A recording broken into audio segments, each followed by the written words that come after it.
Memories of Andre when he came into the territory. Oh, Andre, a beer in his hand like a baby bottle. Trips were, most of the guys was the trip is determined by a 6-pack. Andre was by a case. Yep. Yeah. And he, in Frenchie, his place down in Ellerby, North Carolina, Andre was, he, nice man. Yeah, really was.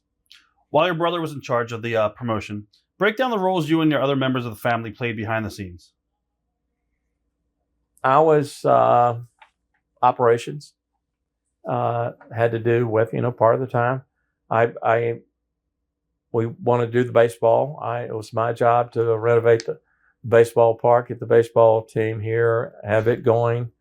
My sister Frances took over. Then I went on to create our television truck and the dubbing machines. We went all the way up to ESPN, or ABC ESPN place, and brought back a truckload of 2-inch machines. They were selling for practically nothing because all our stations at that time were doing 2-inch, 3/4 inch, 1/2 inch. Did that. We had Butch Harris lures, fishing lures that I worked on. Got them in Kmart and Eckerd Drugs then. I was the Mikey. Give it to Mikey. And Jimmy, I was in charge of the property, the offices, we had Carmel Center there for a while. I remember we had Water Tower. These things would go off and I'd have to go over there at 3 o'clock in the morning. Yeah. I was going to ask you, what was like a typical week in the life at the offices like? Well, things really didn't start, until about 10. Wrestlers doing their workouts and all that. And in the case of, if it were, at that time, George Scott and, their bookie meetings, talent would come in, talking about the TVs. The TVs would be, you'd have Columbia on Tuesday night and Raleigh on Tuesday night, Greenville, South Carolina on Mondays. I usually end up going to Greenville on Monday. Tuesday, Columbia. And then Wednesday would be Raleigh, taping up there. And then when we did our truck, Wednesday nights were where we would tape in a high school gym somewhere. I'd have lights and then come back, and we had sort of an umbilical cord on the TV truck, plug it in, have the tape machines inside, rolling next day, doing interviews until guys had to leave to Norfolk or those places, and then insert the interviews and TVs and have tapes out that night.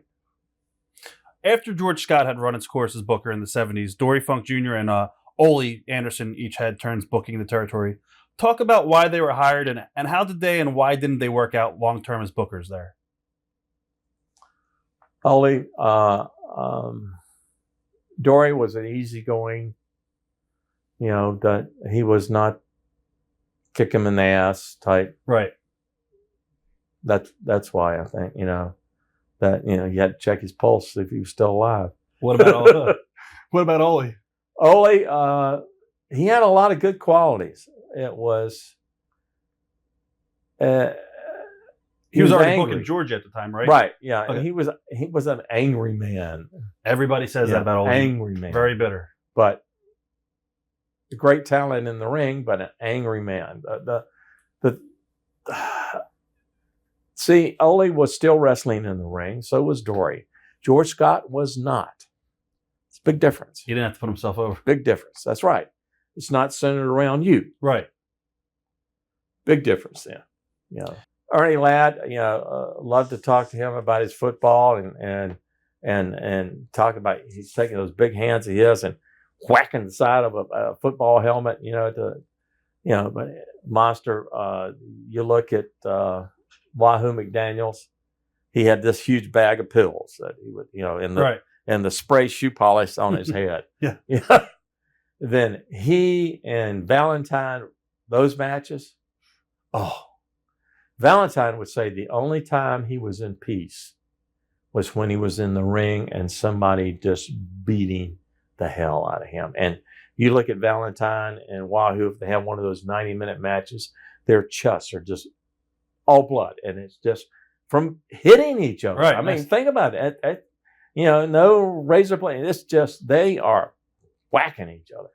Bobby Duncombe, Ken Patera. Yeah. Ken, he was, he was a weightlifter and it blew up. He tried. He was one of Vern Gagne's guys. Nice guy. You mentioned Bobby. Yep. Pan Am Games, right? And when we turned him heel, it was in Dorton Arena, and he went straight out the back door, and we never saw him since. Wow. Why is that? It scared the hell out of him.